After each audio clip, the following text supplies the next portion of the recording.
hello लोगोफोर जोंहा दिनै नै बाजाराव थांनो रेडि जाबाय आरो नै दावबायसाबो थांगोन बाजाराव माइ गायखांनायनि बाजाराव एसे थांनो नागिरदों ओमफ्राय दा मा लाबोनाय जायो नायनोसै लोगोफोर नोंसोर नायलांबाय थादो दा बाजाराव थांनो ओइ नोंखौ लांफाला जोङो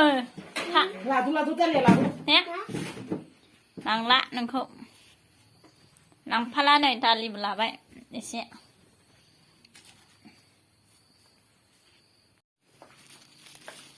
मेथाइखौनो जानो बावदों नै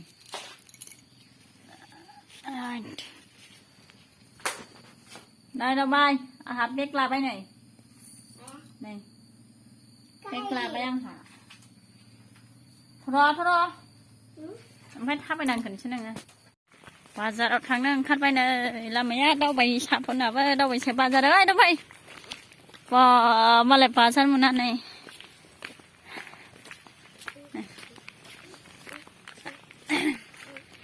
गारियाबो दखानावसो थांलालायनांगौ ससे थाबायलांनांगौ नै दखानसिम दालि लाबाय ओरैनो फैबा लोगो मोनगौमोन ने मेहा मानसिया फैयाबो सोंनायलायदो सोङो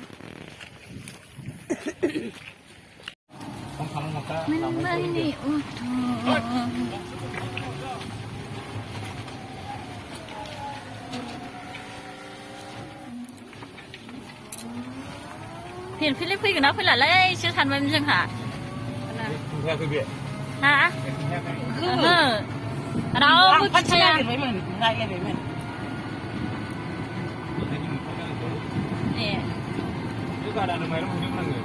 ए आया गाबोन फैगोन ना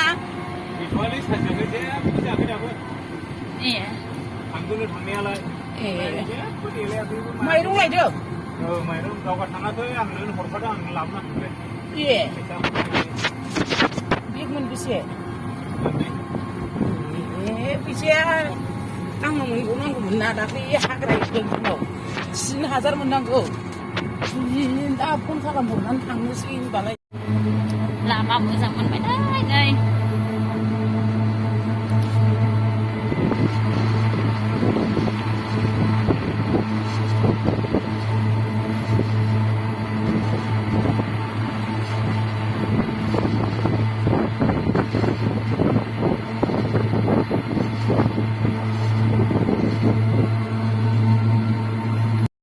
फरेस्ट केम्प बे लोगोफोर फरेस्ट केम्प मोनबाय नै खैला मेल्लानि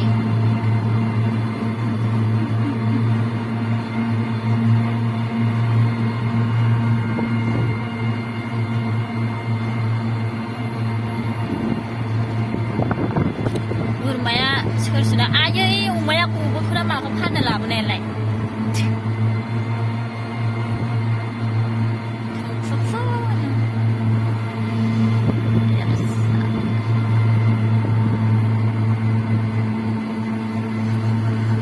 गायदों नालाय स्कुलाव नै बिफां गायदों खोमा इदि कालार होजोब्बाय माथो स्कुलावलाय माबे गोरोन्थि जाखो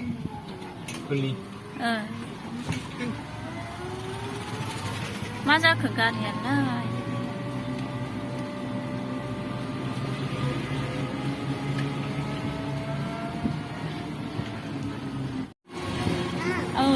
बिहिरथार नामालाय खैला मैला बाजारालाय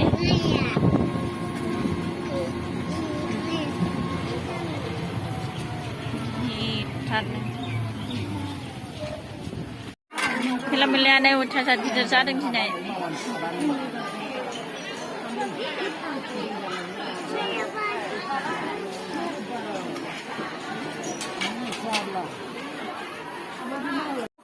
नै मेथाइ लानो नागिरदों नै इदिखौसो गोथाव मोनोलां बेसेबांलाय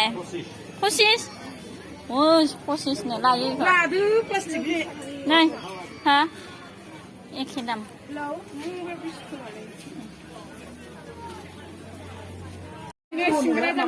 सिंग्रा बेनो सिंग्रानो गिदिर गिदिरथार नै दख'नाया बेबो एखेखासो नै